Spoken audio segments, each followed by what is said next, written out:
お世話になっております。マサルです。今回は仮想マシンとコンテナの違いについてお話ししていきたいと思います。この動画は IT エンジニアの皆さんの成長を応援するスタイルラボさんのご協力でお送りします。スタイルラボさん、いつも応援ありがとうございます。スタイルラボさんの詳細は概要欄のリンクからご覧ください。Linux を勉強すると仮想化技術として仮想マシンとコンテナという言葉が出てきます。仮想マシンは知ってるけどコンテナはよくわからないなという方も多いと思います。今回は仮想マシンとコンテナを比較しながらそれぞれの特徴を勉強していきましょう。先に結論です。仮想マシンはマシンの中にマシンを作る技術、コンテナはマシンの中に隔離されたサーバーを作る技術です。詳しく見ていきましょう。まずは仮想マシンとは何かお話ししていきます。最初にこちらの問題に挑戦してみてください。仮想マシンを使用する主な利点はどれですか？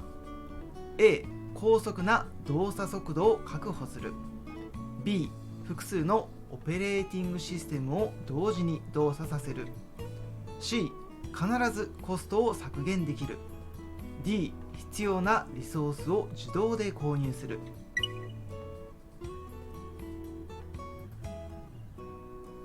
それでは正解の発表です。正解は B、複数のオペレーティングシステムを同時に動作させる。これが仮想マシンを使用する主な利点です。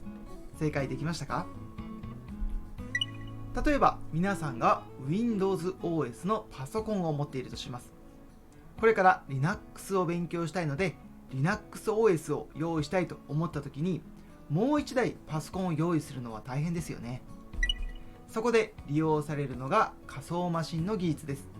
仮想マシン技術を使うと物理的なマシンの中に仮想的なマシンを作ることができます。つまり物理的に存在する Windows マシンの中で仮想的な Linux OS のマシンを作ることができます。仮想マシンの技術を使えば1台の物理マシンの中でさまざまな OS のマシンを仮想マシンとして利用することができるようになるのでとっても便利です。さらに仮想マシンを実現する方法としてホスト型とハイパーバイザ型の2つがあります。この違いは試験で問われることが多いのでしっかり理解しておきましょう。まずはホスト型です。物理マシンに Oracle VM バーチャルボックスなどのホスト型仮想化ソフトをインストールしてそのソフトウェアを使って仮想マシンを管理します。ホスト型の特徴は物理マシンの物理 OS と仮想マシンの仮想 OS、 この2つが存在しているのが特徴です。そしてもう一つがハイパーバイザ型です。ハイパーバイザ型は物理マシンの中に物理 OS が存在していないことに注目してください。物理マシンは KVM に代表されるハイパーバイザ型の仮想化ソフトを導入することによって仮想マシンを管理します。仮想マシンの中ではもちろん仮想 OS が動いています。ホスト型とハイパーバイザ型を比較すると違いがすぐに分かりますよね。ホスト型には物理 OS がありますがハイパーバイザ型は物理 OS がありません。物理 OS の有無によってどのようなメリットとデメリットがあるのか見ていきましょう。ホスト型のメリットは利用するハードルが低いことです。皆さんが利用しているパソコンは Windows OS や MacOS で動いていると思いますが、いつも利用しているパソコンに Oracle VM バーチャルボックスなどのホスト型仮想化ソフトをインストールすれば仮想マシンを利用することができるようになります。利用するハードルが低いので仮想マシンを使ってみたい方はホスト型を利用することが多いです。ホスト型のデメリットは物理マシンへの負荷がかかりやすいことです。物理 OS と仮想 OS の2つが存在するということはそれだけコンピューターの計算量を使うことになりますし、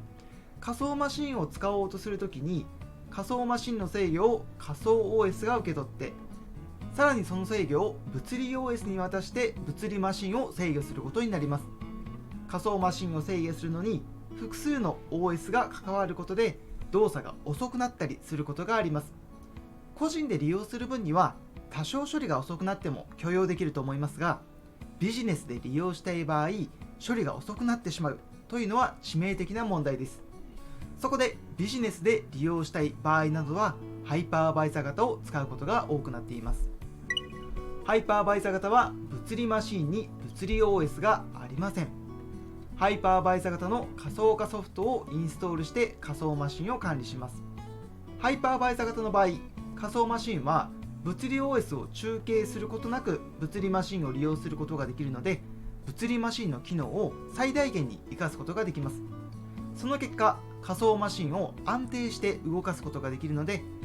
ビジネスの用途で仮想マシンを使いたい場合などはハイパーバイザー型がよく利用されます。しかしその一方、デメリットもあります。ハイパーバイザー型の場合、物理マシンに物理 OS がないので初学者には操作が難しいというデメリットがあります。仮想マシンのホスト型とハイパーバイザー型についてお話しました。まとめると、物理 OS があるのがホスト型。ホスト型は初学者でも利用しやすいのですが、複数の OS を利用する分、マシンへの負担がかかりやすいです。一方、ハイパーバイザー型は物理 OS がありません。物理 OS がない分、仮想マシンは物理マシンの機能を効率よく利用することができます。しかし、物理 OS がないので、利用するには専門的な知識が必要になってきます。実際に仮想マシンを動かすときにはこのような画面になります。私の環境では Windows OS のパソコンを使っていて、その中で仮想マシンを動かすのでホスト型です。Oracle VM VirtualBox という仮想化ソフトウェアを使って仮想マシンを管理しています。今回の場合、CentOS、Alma Linux、Ubuntu、それぞれ仮想マシンとして存在しているのが分かりますよね。この中で Ubuntu の仮想マシンを起動させるとこのような画面が出てきます。起動させるときには新しく OS から立ち上げる必要があるので、起動までに時間がかかりますが、無事に仮想マシンを起動することができています。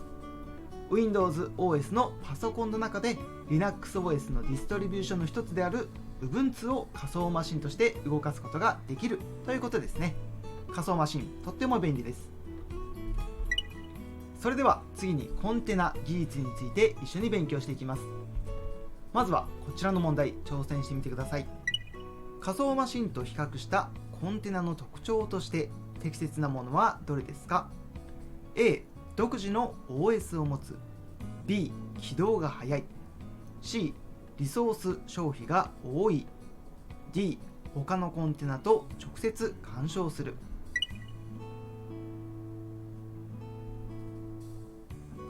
それでは正解の発表です。正解は B、起動が早い。こちらが仮想マシンと比較したコンテナの特徴です。正解できましたか？ではコンテナについてお話を進めていきたいと思います。冒頭の結論の中で、コンテナとはマシンの中で隔離されたサーバーを作る技術と説明しました。まずはサーバーとは何かからお話を進めていきたいと思います。我々が利用するインターネットは基本的にはクライアント・サーバーシステムという作りになっています。例えば YouTube で動画を見ようと思ったら、動画を見たいユーザーがクライアントとして YouTube にアクセスします。この時クライアントはリクエストというメッセージを送ります。リクエストを受け取るのは YouTube のサーバーです。サーバーではリクエストの内容を確認してレスポンスでデータを応答します。サーバーはクライアントからの要求に応じてサービスを提供する役割なのでサーバーと言われるんですね。クライアントがサーバーにリクエストを送ってサーバーがリクエストに応じたレスポンスを返します。このような仕組みがクライアント・サーバーシステムです。ではサーバー側についてもう少し注目していきましょう。サーバー側はレスポンスを生成するために様々なプログラムなどが必要になってきます。これらのサーバープログラムは簡単に作れるわけではないので、まずは開発環境といわれる別の環境にあるサーバーでテストをして問題ないことを確認して本番のサーバーで動かすことが多いです。では開発環境ではどのようなことをやっているのか引き続き見ていきましょう。開発環境ではサーバーを動かすためにサーバープログラムを用意したり、いろんなソフトウェアをインストールしてサーバーを構築していきます。いろいろ試行錯誤してサーバーを動かすための設定が完了したとします。開発環境でできた設定を本番環境で動かすために同じような設定をしていきたいと思います。すると本番環境ではそれができないということがあったりするんですね。その理由は本番環境ではこれまでの設定が入っているため、その設定が影響してうまく新しい設定をすることができないということがよくあります。つまり新しい設定を入れるとこれまでの機能に影響が出てしまうという問題がよくあるんですね。このようなサーバーを作ろうとしたら他の設定が影響してうまく設定をすることができないという問題を解決してくれるのがコンテナ技術です。コンテナ技術がない場合の問題点をもう一度整理しておきましょう。物理マシンの中で複数のサーバーが共存しようとすると、サーバー A にとって使いたい実行環境とサーバー B にとって使いたい実行環境が異なり、うまく機能しないという問題があります。この問題を例えると、一つのタッパーの中に温かい料理と冷たい料理を詰め込むような感じです。お互いが理想とする環境が違うので共存させることができませんよね。そこでコンテナという技術を利用します。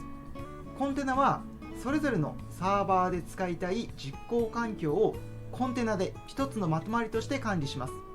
その結果、サーバー同士が必要な実行環境で動作をさせることができるので、お互いが影響することがありません。なので先ほどの例のように開発環境で作ったサーバーに関するサーバープログラムなどの実行環境を一つのコンテナとしてまとめて、それを本番環境で利用することでスムーズに本番環境でも利用することができるようになります。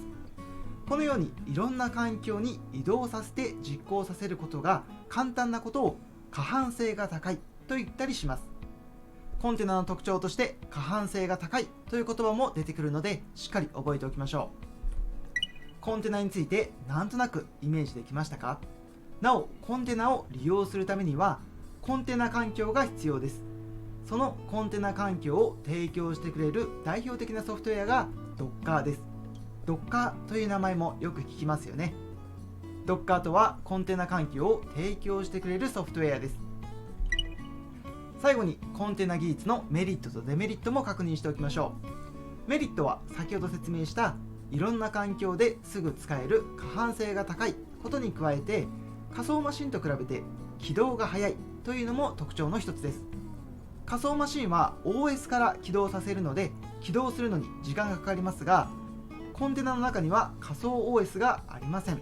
つまり物理 OS がそのまま制御するんですね。なのでコンテナは起動が早く使いやすいというメリットがあります。一方デメリットは利用するのが難しいことです。少ないコンテナを個別に動かすくらいならそこまで難しくないのですが、コンテナの数が多くなったり、そのコンテナを組み合わせて利用したい場合など考慮しなくてはならないことが多くなり、利用するのが難しく、専門的な知識が求められることになります。さらに可搬性が高いとメリットをお伝えしましたが、移行元と移行先で物理 OS の差があると動作をしない場合がありますので、物理 OS によって動作しない場合があるというのもデメリットの一つとして挙げられます。では最後に少し Docker を動かしてみたいと思います。以前紹介したキラーコーダを使って Docker を使ってみましょう。プレイグラウンズを選択して Ubuntu を選択してください。キラーコーダは最初から Docker が使える状態なので皆さんも使ってみてくださいね。では Docker のバージョンを見てみましょう。Docker のバージョンは 24.0.7 となっています。これは皆さんが実行するタイミングでバージョンが変わっていることもあります。では Docker コマンドを使って HTTPD のコンテナをダウンロードしていきましょう。この時 Docker 社が提供する公式のコンテナイメージレジストリの Docker Hub からダウンロードしています。ダウンロードが完了したようです。ではこちらのコマンドを使ってダウンロードしたコンテナを動かして接続してみましょう。はい、あっという間にコンテナが起動して接続することができました。先ほどの仮想マシンを動かすより断然早く起動しています。 HTTPD のコンテナを使うと Web サーバーを作ることができるのですが、実行環境が一緒にコンテナの中に入っているので気軽にサーバーを構築することができます。このコンテナを使いこなせたらとっても便利そうですよね。それでは今回のまとめをしていきましょう。今回は仮想マシンとコンテナについて一緒に勉強しました。仮想マシンはマシンの中にマシンを作る技術、コンテナはマシンの中に隔離されたサーバーを作る技術です。仮想マシンを実現するにはホスト型とハイパーバイザ型があります。ホスト型は物理 OS がありますが、ハイパーバイザ型は物理 OS がありません。試験でも問われることが多いので、それぞれメリットとデメリットも覚えておきましょう。ホスト型のメリットは利用するハードルが低いこと、デメリットは物理マシンへの負荷がかかりやすく、物理マシンのスペックにもよりますが動作が遅くなりやすいことです。ハイパーバイザ型は物理マシンに物理 OS がありません。メリットは複数の OS がないので仮想マシンが物理マシンの機能を活かしやすいことです。デメリットは専門的な知識が必要なので導入ハードルが高いことです。そしてコンテナについてもお話ししました。コンテナの中にはサーバーとして動かすためのアプリケーションや実行環境が一緒に入っています。メリットはコンテナとして独立させることができるので他のアプリケーションと問題が発生しにくいことです。さらに仮想マシンと比べて起動が早いこともメリットです。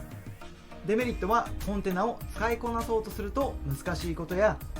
コンテナは物理 OS を利用することになるので物理 OS によってはコンテナが動作しない場合があることです。最後にお知らせです。マサルの勉強ウェイでは成長したいエンジニアを応援するオンラインコミュニティを運営しています。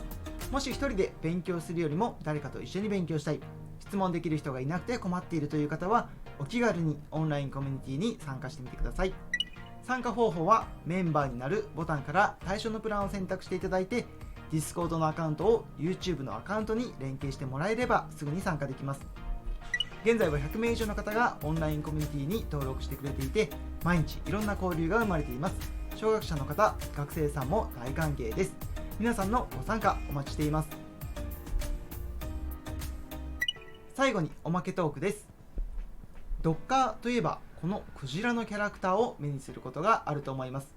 このクジラのキャラクターはモビードッグという名前だそうです。モビーは英語の俗語でとてつもなく大きいという意味で、ドッグは鳩場という意味です。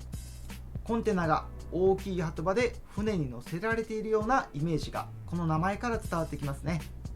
ちなみに先日水族館に行った時にクジラのイラストを見て私はドッカーを思い出しました。勉強すると日常生活にも影響が出てきますよね。というわけで今回もおまけトークまでご視聴ありがとうございました。また次回の動画でお会いしましょう。